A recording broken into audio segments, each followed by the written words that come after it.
Salut tout le monde, aujourd'hui on va parler de la Leapmotor B10, ce SUV compact qui est là pour concurrencer le MG S5 et pas mal d'autres modèles, le L-Rogue. On est dans ce gabarit, voilà, petit SUV compact. Pas mal de surprises, pas mal d'équipements de série. J'ai été assez surpris quand je l'ai découvert, parce que je me suis dit par rapport au prix, je pensais que ça allait être vraiment quelque chose sans avoir trop d'équipements de série, où il fallait monter dans les prix pour avoir quelque chose de sympa. Et pour le coup, même d'entrée de gamme, pour un prix très intéressant que je vais vous dévoiler au fur et à mesure de la vidéo, c'est vraiment un véhicule qui est surprenant et très intéressant, vous verrez. Donc on est pour le coup sur un SUV compact de 5 places. Au niveau de la plateforme, c'est la Leap 3.5, donc c'est dédié au nouveau véhicule qui sera aussi à mon avis sur la B05. Alors en longueur, on est sur du 4,05 m, en largeur, on est sur 1,88 m et on est sur 1,65 m de haut, avec un empattement de 2,73 m. On aura aussi des jantes de 18 pouces et aussi des poignées escamotables sur certaines versions. Alors au niveau des motorisations, on a pour le coup une version de base de 180 chevaux et on aura aussi la version supérieure de 218 chevaux. Et on fera du 0-100 km/h en 8 secondes pour une vitesse maximum de 170 km/h. Donc là au niveau des batteries, on n'est que sur des batteries LFP, il y a de plus en plus de marques qui font ce genre de choses, que du LFP, plus de NMC, comme Xpeng, BYD font que du LFP, la Leapmotor a décidé de faire la même chose. On est en entrée de gamme sur une batterie de 56,2 kWh et pour la plus haute gamme, on est sur du 67 kWh. Je pense que pour ce gabarit, c'est vraiment intéressant. Au niveau de la norme CLTC pour l'entrée de gamme, on est sur du 510 km d'autonomie annoncée. Donc on sait que la norme CLTC, donc c'est la norme chinoise, elle n'est pas très précise. Ce qui est le plus précis, c'est la norme américaine. On est en entrée de gamme aux alentours de 360 km d'autonomie en WLTP. Et donc pour la batterie de 67 kWh, on est sur 600 km d'autonomie CLTC. En WLTP, on est sur du 430-450 km d'autonomie. Alors au niveau de la recharge, très grosse surprise pour le coup. Alors sur la charge lente, on est sur du 11 kW, on est sur du classique. Par contre, au niveau de la charge rapide, j'ai eu vraiment une bonne surprise. On est sur du 168 kW. Pour ce genre de prix et de gabarit, on est souvent aux alentours de entre 100 et 140. Et là, avoir 168 kW en puissance de charge, c'est très intéressant. Alors, il faut aussi observer la courbe de charge. Avoir une puissance annoncée de 168, si c'est juste un pic, c'est pas très intéressant. Par contre, si c'est une très belle courbe de charge, là, ça peut être quelque chose de très intéressant.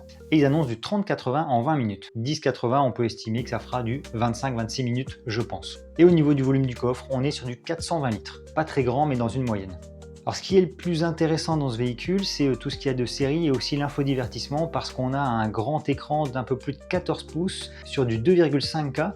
Et on sait que chez Leapmotor, l'infodivertissement est vraiment très poussé et on peut même la classer parmi les infodivertissements les meilleurs, je pense, avec Xpeng, BYD, Tesla, qui ont des infodivertissements très poussés. Et Leapmotor en fait partie pour des voitures, pour le coup, avec un très bon rapport qualité-prix.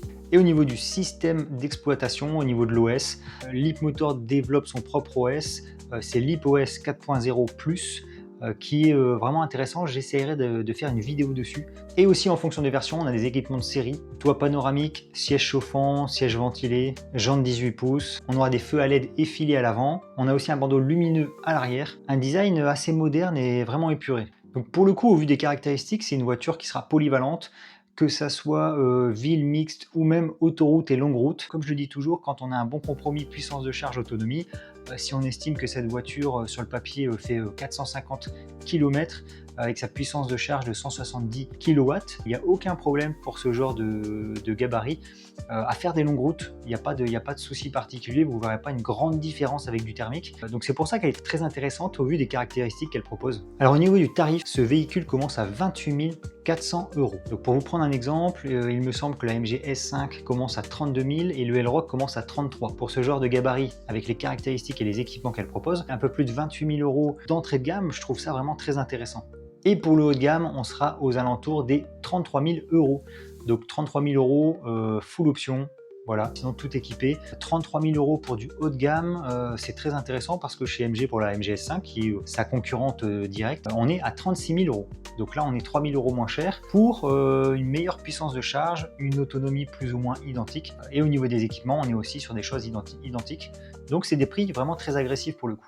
Et on aura aussi tous les classiques, caméra 360, mise à jour OTA, donc les mises à jour à distance via Internet, Android Auto, Apple CarPlay, le toit panoramique en fonction de la version, des sièges en tissu ou en éco-cuir pour la plus haute version. Donc voilà pour ce modèle B10 de chez Leapmotor, qui est un véhicule que je trouve très intéressant et je pense qu'il va s'en vendre beaucoup. Leapmotor ont une progression assez sympa en France, et ils arrivent aussi avec la B05. Il y a pas mal de modèles qui devraient arriver dans les mois ou les années à venir. N'hésite pas à t'abonner et mettre un petit j'aime, ça m'aide toujours, et je te dis à la prochaine. Allez, ciao!